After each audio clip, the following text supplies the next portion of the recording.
पैसा जोगाड़ न होई परिबारु चिकित्सा ପାଇଁ ଯାଇଥିବା ହରିପଦଙ୍କର ଚାଲିଗଲା ଜୀବନ।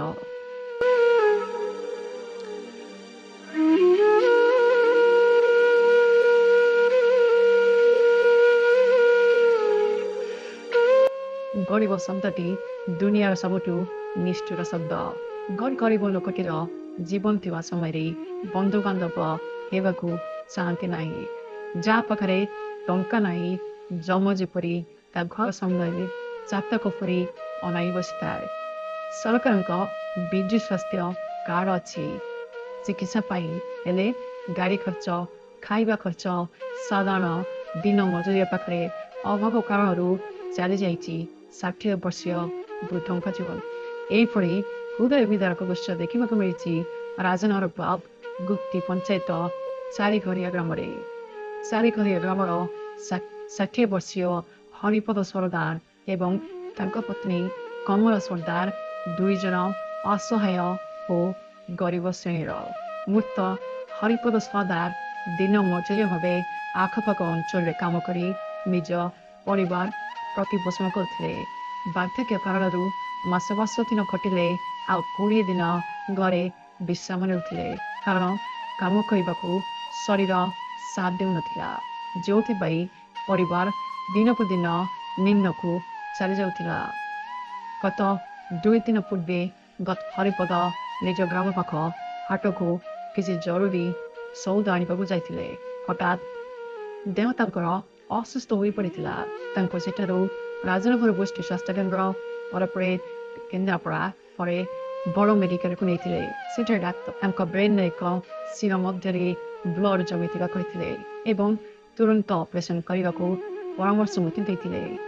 ସରକାରୀ ହସ୍ପିଟାଲରୁ ଏକ ଘରୋଇ ହସ୍ପିଟାଲକୁ ରେଫର କରି ନେଇଯାଇଥିଲେ ବିଜୁ ସ୍ୱାସ୍ଥ୍ୟ କାର୍ଡରେ ଚିକିତ୍ସା କରିବା ପାଇଁ ଓ ସେଠାରେ ପ୍ରଥମେ ଆଡମିସନ୍ କରିବା ପାଇଁ 3500 ଟଙ୍କା ଆବଶ୍ୟକ ବୋଲି କହିଥିଲେ। ଟଙ୍କା ଯୋଗାଡ଼ ନ ହୋଇପାରିବାରୁ ଦୁଶ୍ଚିନ୍ତାରେ ହାର୍ଟ ଆଟାକ୍ ହୋଇଥିଲା।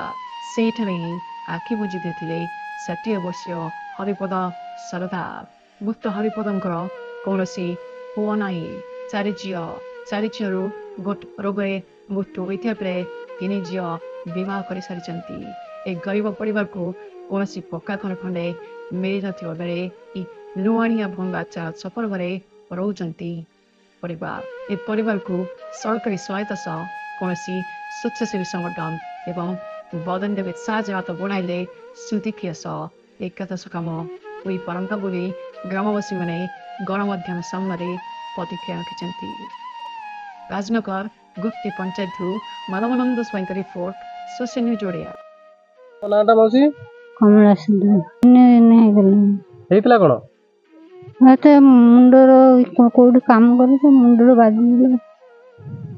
ଆସିଥିଲେ କିଏ? ଯୋଉ ଆପଣଙ୍କ ସ୍ଥାନୀୟ କିଏ ଲୋକ ଆସିଥିଲେ ଦେଖିବା ପାଇଁ? ସରପଞ୍ଚ ଆସିଥିଲେ?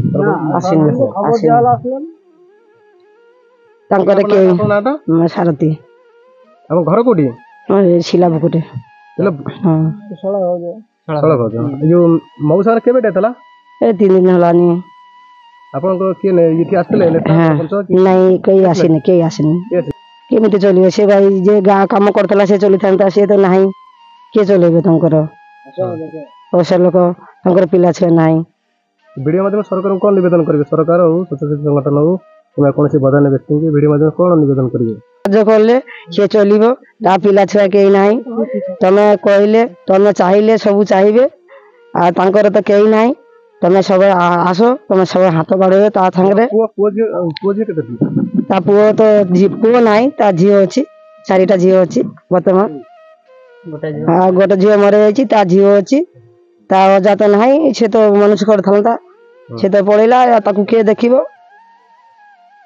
ନାଁଟା? ଗଣେଶ୍ୱର ବିଶ୍ୱାସ। ଆଙ୍କର କେବେ ଡେଥ୍ ହେଲା ମଉସାଙ୍କର? 3 ଦିନ ହେଲାଣି କଟକରେ ଡେଟ୍ ହେଲା। ହେଇଥିଲା କଣ?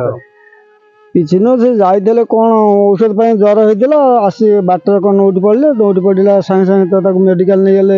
ପିଲା ମାନେ ମେଡିକାଲ ନେଲେ, ମେଡିକାଲରେ ତ ଖବର ଆସିଲା ମୃତ୍ୟୁ। ସ୍ଥାନୀୟ ସରପଞ୍ଚ କି ନେତା? ନା, ନେତା ମାନେ କେହି ଆସିନାହାନ୍ତି।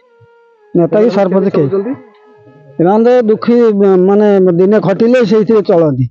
ତେଣୁ ତ ସିଏ ଚାଲିଗଲେ ତାଙ୍କ ପାଖରେ ବି ପଇସା ପତ୍ର କିଛି ନାହିଁ। ଆଉ ଘର ଦ୍ୱାର ତ ଅବସ୍ଥା ଏଇଆ। ତେଣୁ ବହୁତ ଦୁର୍ଦିନ ଭିତରେ ଅଛନ୍ତି। ଭିଡିଓ ମଧ୍ୟ ସରକାର ହୁଅନ୍ତୁ କୌଣସି ସ୍ୱେଚ୍ଛାସେବୀ ସଂଗଠନ ହୁଅନ୍ତୁ କଣ ଭିଡିଓ ମଧ୍ୟ ନିବେଦନ କରିବେ? ଭିଡିଓ ମାଧ୍ୟମରେ ସରକାରୀ ହୁଅନ୍ତୁ କିମ୍ବା ସ୍ୱେଚ୍ଛାସେବୀ ସଂସ୍ଥା ହଉ ଟିକେ ନିବେଦନ କରୁଛି ସାହାଯ୍ୟ କଲେ ଯାହା ହବ ଟିକେ ଉପକାର ପାଇବେ।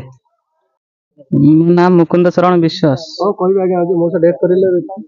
ସେଟା ହେଇଗଲାଣି 3 ଦିନ ହେଇଗଲାଣି। ଆଚ୍ଛା ଏଇଭଳିଆ ଜର ହେଇଥିଲା ଏଠି ମୁଣ୍ଡଟା ବିନ୍ଧୁଛି ବୋଲି ଯାଇଥିଲା ଆମର ଏଠି ଘରେ ହସ୍ପିଟାଲ ଯାଇଥିଲା। ସେଠି ଡାକ୍ତର କହିଲା ରାଜନଗର ନେଇଯାଅ। ରାଜନଗର ଗଲେ ସେଠି ନେଇଯାଅ। ସେଠି ରାତିରେ ନେଇଗଲୁ। ସେ ଜାଗାରେ କହିଲା ଯେ ଆଉ ଏଠି ହବନି ତମେ କଟକ ନେଇଯାଅ। କଟକରେ ନେଇଗଲା। ସେ ଜାଗାରେ ଫେରେଇଦେଲା ଭୁବନେଶ୍ୱର କଟକ ବଡ଼ ମେଡିକାଲ ନେଇଯାଇଥିଲା। ସେଇଠି ଫେରେଇଦେଲା। ସେଇଠି ଘରେ ମେଡିକାଲ ନେଇଯାଇଥିଲା। ସେଇଠି ପଇସା ଅର୍ଥ ଅଭାବ ପାଇଁ ସେ ଚିକିତ୍ସା ହେଇପାରିଲେନି। ଯାହାଫଳରେ ଡେଥ୍ ଫେଲ୍ ହେଇଗଲା। ଚଳୁଛି ଆଙ୍କର ବର୍ତ୍ତମାନ ଯୋଉ ଯିଏ ପରିବାର ଚଳୁଥିଲା ସେ ଲୋକ ଆଜି ଚାଲିଗଲା। ଆଉ ତେଣୁକରି ତାଙ୍କ ସ୍ତ୍ରୀଟା ହଉଛି ପାଗିଳି। ଆଉ ତାଙ୍କର ବଡ଼ ଝିଅ 5ଟା ଝିଅକୁ ବଡ଼ ଝିଅ ଯୋଉ ମରିଯାଇଛି ତାଙ୍କ ଝିଅ ଅଛି ତାଙ୍କ ପାଖରେ। ସିଏ ସରକାର ହୁଅନ୍ତୁ ସ୍ୱେଚ୍ଛାସେବୀ ସଂଗଠନ ହୁଅନ୍ତୁ ଆଜ୍ଞା ସେଇଟା ଆପଣ ମାନେ ସମସ୍ତେ ସାହାଯ୍ୟ କରିବେ ଆଉ କଣ।